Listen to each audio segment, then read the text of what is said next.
This is Ugradowski of WeAreChange.org here in beautiful Lisbon, Portugal, and I'm joined by my good friend Frederico here, who is actually an investigative journalist and author. Now, Frederico has been telling me about a lot of fascinating things when it comes to U.S. relations and Portugal that I never heard before regarding Kissinger, Bilderberg, Iran-Contra, and a lot of things that I find extremely fascinating. So, Frederico, you taught me a lot of interesting things that I never heard about, never knew about.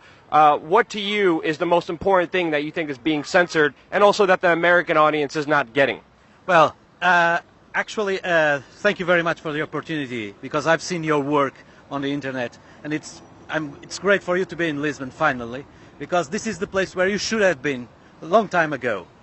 There are many American histories buried in Lisbon, and as part of my job as a journalist, I've been investigating. My investigation started with the death of the Portuguese Prime Minister in 1980, Francisco Sá Carneiro, and his Minister of Defense, Adelino Amar da Costa. They both died on the crash of a small Cessna plane on December the 4th, 1980. Now, this is very important because the date of 1980 is the date where there is an alleged conspiracy in the United States. Me as a journalist, I hate conspiracy theories. Yeah. As a journalist, we should destroy the conspiracy theories. Yeah. Those who are responsible for the conspiracy theories are the journalists who don't do their work. Yeah. I want to do my job. And it wouldn't be theories if you ask the right questions and we're able to vet and find out exactly what investigations, what's happening, so people don't have to make up all these, crazy, insane theories. But going along with what you're talking about, what direction, what questions, what conspiracies have you kind of unfolded? Well, during my work as a investigative journalist, I've written a book which is published here in Portugal 2 years ago. It's called Camarate. That's the name of the place where the plane crashed. That's how we know here still the case of the death of Portuguese Prime Minister. It's known as Camarate. Then his name Sá Carneiro, and the guns to Iran. Why the guns to Iran? Iran-Contra. Before that, Iran-Contra started, we might say, in the year when the investigations started in 1986 in the Congress, the US Congress. They set a date going back till the year of 1982, 1983. Well, that's a lie for the American public, because here in Portugal we know that the Iran business started long before that. They started in 1980. Iran-Contra. The run gun. No, the Tehran crisis of hostages. The Jimmy Carter trying to be re-elected on November 4th, 1980, and Ronald Reagan and George Bush being elected instead of him. Why? Because Jimmy Carter wasn't able to release the hostage before the date of the election. And we here in Portugal are now finishing an investigation in the Portuguese Parliament, which is still going on in this right moment, making questions like why Kissinger was in Portugal just a week after the elections in the United States. Why Kissinger? Is it true that Henry Kissinger came to Portugal to speak with the Prime Minister and the Minister of Defense about US sending guns to Iran in order for Iran not to release the hostage before the elections and have the guns to fight against Iraq? The war against Iraq and Iran started in September 1980. Allegedly, there was a meeting between George Bush and Iranian representatives on 19 October 1980. And they decided that guns should be sent to Iran and the hostage would not be released before the elections on November the 4th, 1980. And the fact is that Jimmy Carter wasn't re-elected and the hostage were not released. Yeah. They were only released on the day of inauguration day of Ronald Reagan in 1981. What happened in between? The Portuguese Prime Minister died on a plane crash, which has been said it was a bomb inside of a plane. We are now investigating finally here in Portugal why there was this bomb. Is it possible that the Prime Minister and the Minister of Defense were really investigating a secret gun deal throughout Portugal?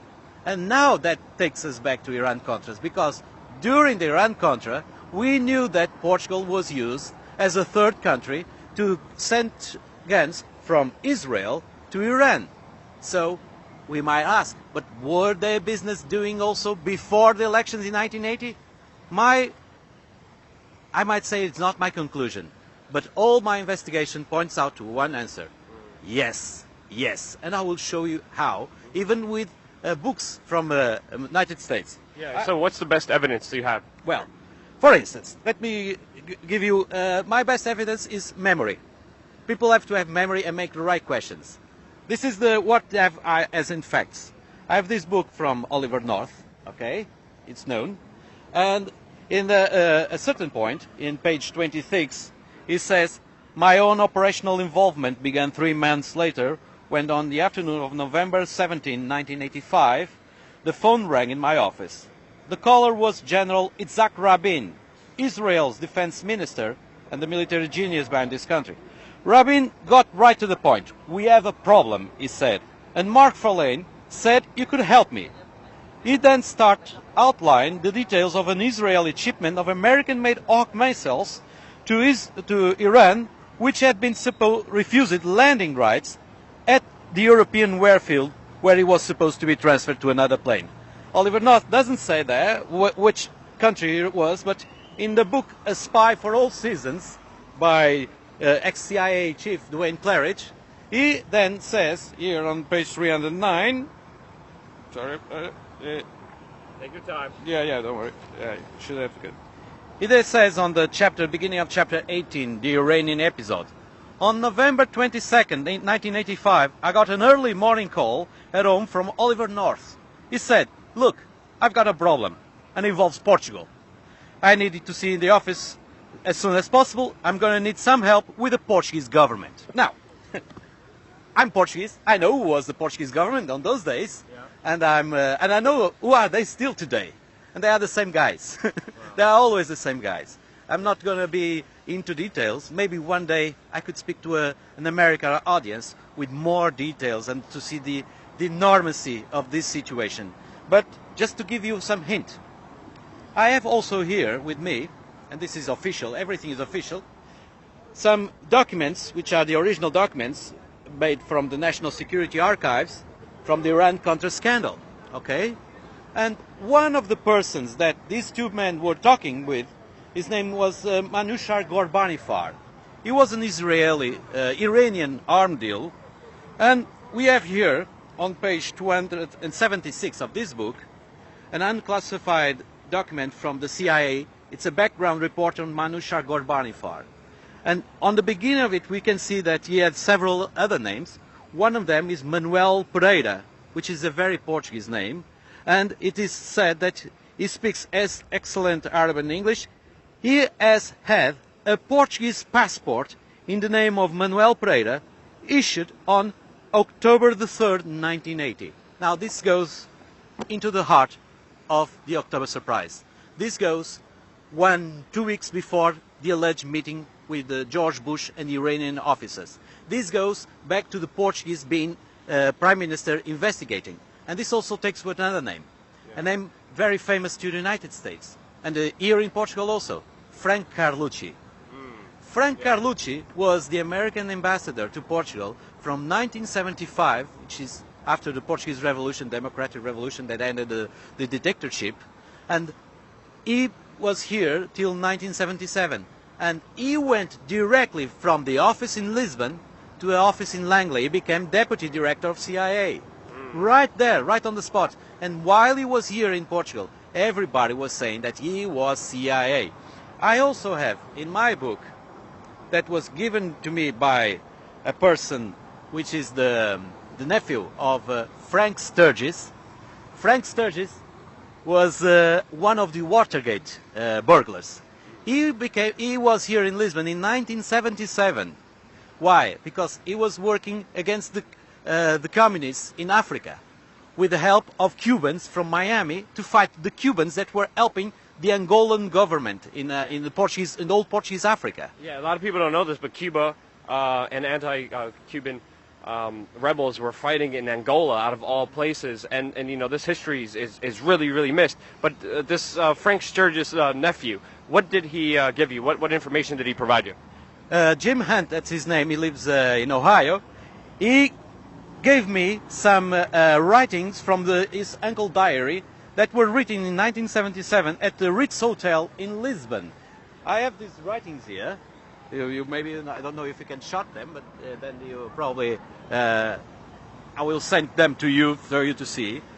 And in one of them, he talks about a conversation he has with an Angolan person, and this is 1977, and he said, I asked Victor if any CIA agent debriefed him. He said, Frank Carlucci at the American Embassy. Now this puts us an ambassador, American ambassador, being as a CIA agent about 6 months before he really became a deputy director of CIA. Now, Carlucci was in CIA in 1980.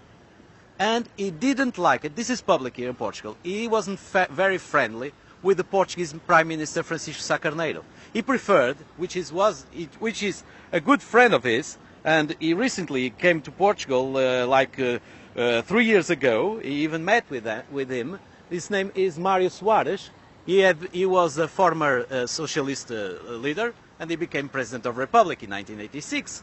So these names are very, I must say, they are still today giving influence to the general policy and the international policy that has been made in Portugal, the Middle East, and the United States. Wow.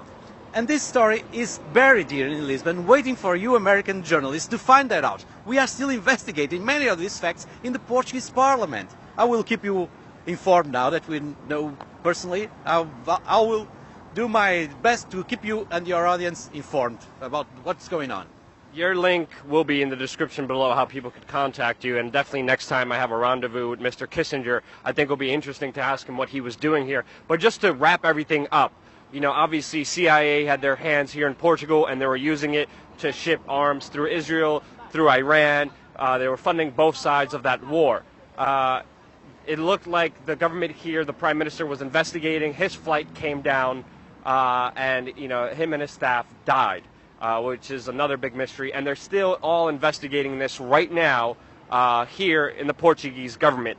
And you are one of the researchers who are also giving testimony. Yes. Is that correct? Yes, as a result of my book, I went to the Portuguese Parliament, and I stayed there for 3 hours giving a testimony. It's on YouTube, but unfortunately it's in Portuguese, so it's not available for everybody to see. But if we have the time, one of these days, maybe I can ask somebody to put some subtitles on it, or, like I said, I think the American public in general should know what's going on here in Portugal. I invite more journalists to come here, or even if it's able, I would like to go one of day in New York and do a public speeching with all that we know here in Portugal about the American secrets here that are buried here in Lisbon. Lots of American secrets. I'm happy there's investigative journalists like yourself who are actually investigating it and getting it out there. Frederico, we will have all the links in the description below. Thank you so much for your hard work and putting the dots together. Is there anything else you want to leave us with? I just want to say that I'm available to answer to all the questions, to everybody, to give all the doubts. And once more, thank you very much for you to be the first pioneer here in Portugal and the discoverer of this new world.